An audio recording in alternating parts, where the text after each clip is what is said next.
Hello friends, welcome back to my channel. आज हमारे पास ये जो फ़ोन है ये है रेडमी का Y2 और ये डेड है। तो जब मैंने इससे डायग्नोसिस किया तो पीसी पे जब इसे कनेक्ट कर रहा हूँ तो ये ऑटो क्वालकॉम पोर्ट बना रहा है। ठीक है, तो आज इसे ओपन करेंगे हम। ठीक है, ऑटो क्वालकॉम पोर्ट जब भी बनता है तो या तो एमएमसी आपका ड्रॉप की वजह से अपनी जगह से एक दो पॉइंट मिस हो जाता है या तो एमएमसी ख़राब हो जाता है। तो मेरे हिसाब से ये ड्रॉप का केस नहीं है, इसका हेल्थ चला गया होगा। तो हम इसे एमएमसी को पहले रिमूव करेंगे और रिमूव करने के बाद इसमें दूसरा एमएमसी लगाएंगे। तो सबसे पहले क्लीन करेंगे बेहतर तरीके से। नीचे के जो बॉल्स है उसे फ्रेश कर लेना है आयरन की मदद से। आयरन का टेम्परेचर फुल हीट रखना है, नहीं तो फिर प्रिंट जाने का चांस होता है। तो उससे पहले सरफेस को फुल क्लीन करेंगे हम।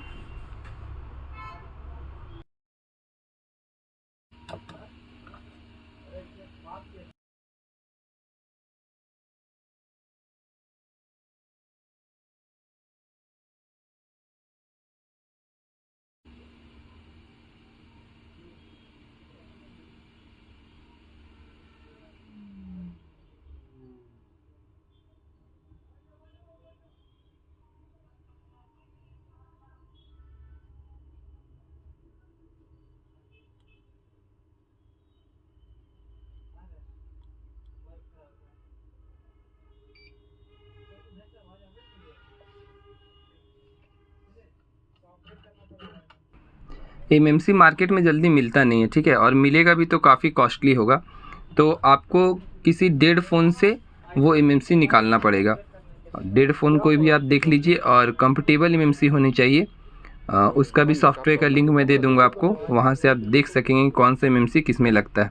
तो मेरे पास जैसे एक डेड फ़ोन है आपका रेडमी का, मेरे पास एक फ़ोन है, ये है आपका रेडमी 6 है, और इसका एमएमसी मैं बाहर निकालूंगा और इसे दोबारा से रीप्रोग्राम करूंगा और रीप्रोग्राम करके फिर से इसे लगाऊंगा मैं।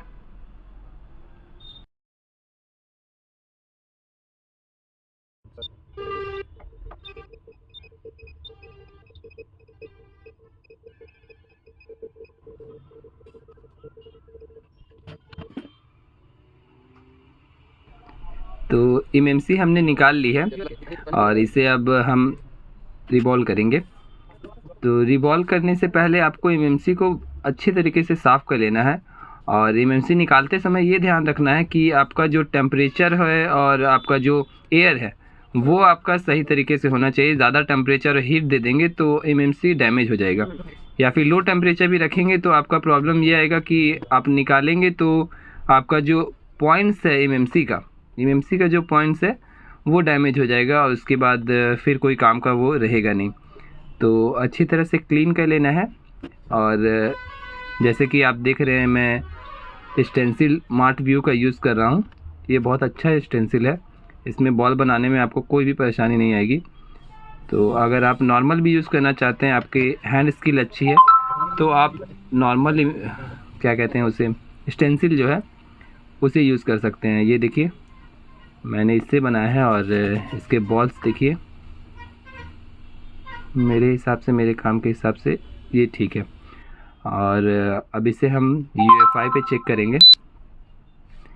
तो यहाँ पे ये जो एमएमसी है ये आपका ऑलरेडी क्लीन एमएमसी है, लेकिन इसे मैं फिर से क्लीन कर ले रहा हूँ।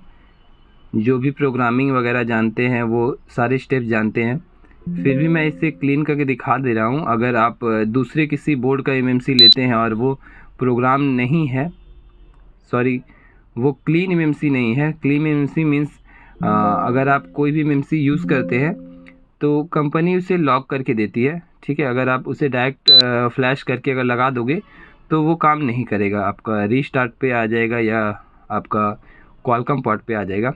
तो इसीलिए हम उसे रीप्रोग्राम करते हैं, फर्मवेयर उसका अपडेट करते हैं। तो यहाँ पे हम इसे रीप्रोग्राम कर रहे हैं, एमएमसी को पूरी तरह से क्लीन कर लेंगे। और उसके बाद जो फाइल्स है, इसमें फ़ाइल्स नॉर्मल फाइल्स नहीं जाती हैं, इसमें ENG फाइल लगती है। तो फाइल्स वगैरह जो है उसकी लिंक मैं जो है डिस्क्रिप्शन में डाल दूँगा, वहाँ से आप कॉपी कर लेना और फिर डाउनलोड करके आप यूज़ कर सकते हो। स्टेप्स जो भी मैं यूज़ कर रहा हूँ आप सेम टू सेम यूज़ कर ले, कोई परेशानी नहीं आएगी। अगर आपको परेशानी आती है तो आप कमेंट में मुझे बताएं, मैं उसे सॉल्व कर दूँगा टीम व्यूवर के थ्रू, या फिर आपको गाइड कर दूँगा।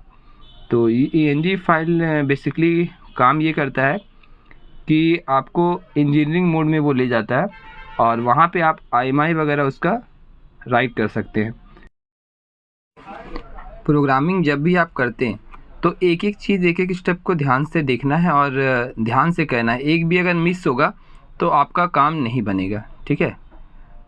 तो जो भी भाई MMC का काम करते हैं उनके लिए कोई परेशानी नहीं है, और जो भी भाई नहीं करते हैं उनके पास UEFI वगैरह है, UMT है, तो UEFI वगैरह वो बेसिकली ओप्पो वगैरह का लॉक खोलने के लिए बहुत लोगों ने लिया था ISP के थ्रू, और MMC का काम वो करते नहीं है। तो MMC का काम आप कर सकते हैं, कोई बड़ी बात नहीं है। हैंड स्किल जो है वो होनी चाहिए और आपको धीरे धीरे प्रैक्टिस करना पड़ेगा। कोई डेड बोर्ड से आप निकालें, बार बार प्रैक्टिस करें, और छोटी छोटी चीज़ें होती है जो ध्यान में रखनी पड़ती है। आपको अगर ऐसा लगता है कि आपको कुछ गाइडेंस चाहिए तो आप मुझे पर्सनली कांटेक्ट कर सकते हैं, मैं आपको गाइड कर दूंगा, क्योंकि मैं भी कोई बड़ा एक्सपीरियंस होल्डर हूँ नहीं, मैं भी काम कर कर के ही सीखता हूँ और सीखा हूँ, ठीक है। तो कोई सिखाएगा नहीं, कोई बताएगा नहीं, आपको खुद ही मेहनत करनी पड़ेगी, ठीक है। आप कहीं जाके इंस्टीट्यूट में जाके सीखते हैं तो सीखने का जिसको रहेगा वो ऐसे भी सीख जाएगा, इंटरनेट के थ्रू भी, और खुद ही मेहनत करके भी सीख लेगा, ठीक है। तो यहाँ पे देख सकते हैं मैंने प्रोग्रामिंग अप्रॉक्स कर ली है, और जो भी स्टेप्स हैं टोटल वो आपको सेम टू सेम ऐसे ही फॉलो करने हैं, ठीक है। अगर आपके पास UMT है, आपके पास UEFI है, तो ये दोनों बॉक्स अगर आपके पास है तो आप प्रोग्रामिंग आराम से कर सकते हैं, कोई दिक्कत नहीं है, ठीक है। अभी यहाँ पे मैं आइडेंटिफाई करता हूँ MMC पूरी तरह से मैंने काम कर लिया, प्रोग्रामिंग की जो भी काम है वो कर लिया मैंने। तो यहाँ देखिए 8 GB इंटरनल अप्रॉक्स में वो शो भी कर रहा है, पहले 2 GB शो कर रहा था पार्टीशन रिसाइज करने से पहले। अभी MMC को हम बोर्ड में लगाएंगे। बोर्ड में लगाने से पहले यहाँ पे थोड़ा सा पेस्ट दे देना पड़ता है ताकि MMC आपका बेहतर तरीके से बैठ जाए। MMC जो है, अब जो भी हमने रिबॉल्व किया, रिप्रोग्राम किया है, उसे सही तरीके से वहाँ पे बैठा लेना है। वहाँ पे मार्किंग भी की हुई होती है, ऊपर नीचे आप अगर देखेंगे बोर्ड पे तो वहाँ पे मार्किंग की होती है कि आपको कहाँ पे बैठाना है। ऐसे आप बैठाते समय भी अगर ध्यान से देंगे तो आपको खुद पता चल जाएगा कि मेरा MMC सीधा बैठा है या फिर लोकेशन पे है या नहीं है, सेम टू सेम वो चीज़ आपको पता चल जाएगा। हीट जो देना है वो प्रॉपर हीट देना है। एयर को यहाँ पे कम रखना है, ठीक है। एयर अगर ज़्यादा रहेगा तो प्रॉब्लम ये आएगा कि आपका MMC जगह से हिल जाएगा। तो हीट ज़्यादा देना है, ज़्यादा बहुत ज़्यादा नहीं, मीडियम हीट देना है आपको, और एयर का टेम्परेचर वो कम रखना है। थोड़ा सा पेस्ट मैं ऊपर से इसलिए दे रहा हूँ ताकि जो भी हीट है वो मेरे MMC को डैमेज ना करे, और जो पेस्ट होता है वो पिघल के साइड से वो अंदर चला जाता है, MMC के नीचे चला जाता है, जिसकी वजह से वो प्रॉपर बैठ जाता है। मैं चारों तरफ से हीट दे रहा हूँ, एक जगह पे आपको हीट नहीं देना है। एक जगह पे अगर आप हीट दोगे तो MMC गर्म होके वो ख़राब हो जाएगा, ठीक है। फिर आपका जो भी मेहनत है फिर आपको दोबारा से कहना पड़ेगा। तो आप देख सकते हैं कि मैंने MMC को लगा दिया है। थोड़ी देर इसे छोड़ देना है ताकि ये प्रॉपर से बैठ जाए। अगर जल्दबाजी में आप ब्रश मार दोगे तो वो जगह से हिल जाएगा। थोड़ी देर छोड़ के उसे साफ़ कर लेना है बेहतर तरीके से। एक अच्छा टेक्नीशियन वही है जो साफ़ सुथरा काम करे, ठीक है, ताकि अगर फ़ोन कहीं और भी खुले तो अगला जो है वो देखे वो चीज़, ये चीज़ ना बोले कि कितना गंदा काम है। मेरी फ़ोन की जो बैटरी है ये डेड है, तो मैं यहाँ पे दूसरा बैटरी लगाऊंगा और इससे चेक करूँगा कि मेरा काम हुआ है या नहीं हुआ है। तो यहाँ पे फ़ोन को मैं चेक करके दिखा रहा हूँ आपको स्टार्ट करके। तो यहाँ पे फ़ोन मेरा स्टार्ट हो गया है और ये आपका इंजीनियरिंग मोड पे स्टार्ट होगा क्योंकि इंजीनियरिंग फर्मवेयर हमने इसे फ्लैश कर रखी है। तो नॉर्मल MI का लोगो नहीं आएगा, यहाँ पे एंड्रॉयड करके ऐसे लिखाता है ENG ROM में, जो भी इंजीनियरिंग ROM आप यूज़ करेंगे। और मेनू भी इसका थोड़ा अलग टाइप से खुलता है। तो यहाँ पे आप देख सकते हैं ये मेरा जो है इंजीनियरिंग मोड पे ये खुल गया। तो यहाँ पे हम अब अपने UMT के मल्टी टूल में जाएंगे, GSM मल्टी टूल पे, और वहाँ पे IMI को राइट करेंगे। आप कोशिश करें कि ओरिजिनल IMI ही राइट करें। ओरिजिनल IMI राइट करने से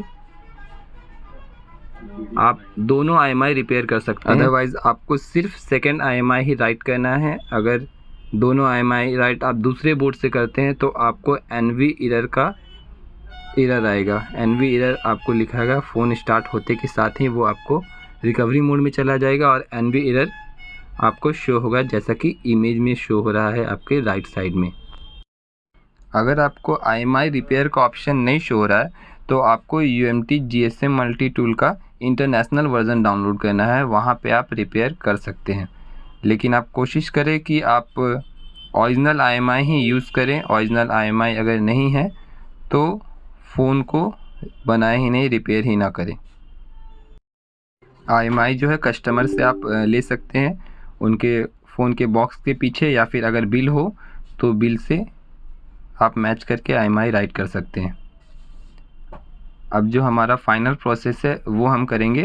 UMT QC फाइल जो है उसे खोलेंगे और यहाँ पे आप फर्मवेयर को फ्लैश करेंगे। फ्लैश फाइल को जो है फ्लैश करेंगे। ये आप नॉर्मल फ्लैश फाइल नहीं है, जो आप Y2 का नॉर्मल फ्लैश फाइल लेके और आप उसे फ्लैश कर देंगे, स्टार्ट हो जाएगा।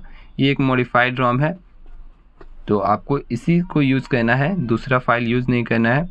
और एक चीज़ ध्यान में रखनी है कि आपको फ़ोन को अपडेट नहीं करना है। अगर अपडेट करेंगे तो वो स्टक हो जाएगा MI के लोगो पे। तो यहाँ पे हम फ्लैश करते हैं और वीडियो को फास्ट फॉरवर्ड कर देते हैं ताकि आपको वेट ना करना पड़े।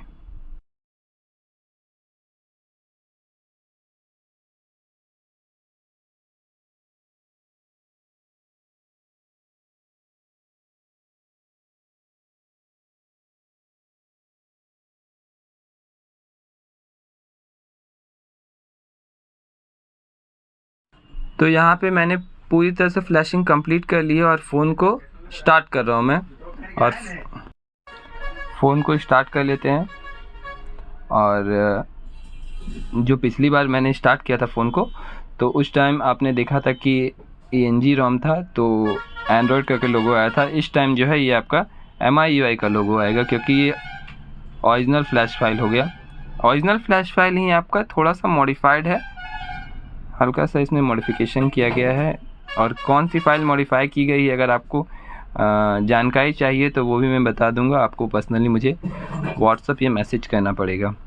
तो यहाँ पे मेरा फ़ोन स्टार्ट हो गया है और जल्दी से इसका सेटअप कंप्लीट करते हैं हम लोग।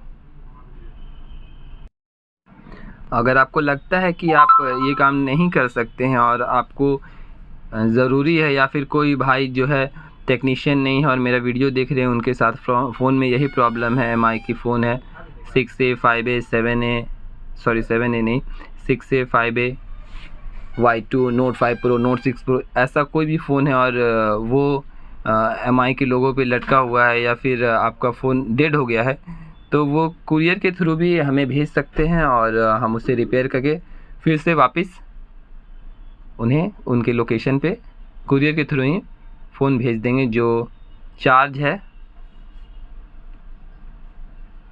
वो मैं डिफ़ाइन कर दूंगा, उन्हें पर्सनली मैसेज करना होगा और उसी हिसाब से वो पे कर देंगे और फ़ोन उनको यहाँ से डिलीवर कर दिया जाएगा, पूरा काम करके ओके करके।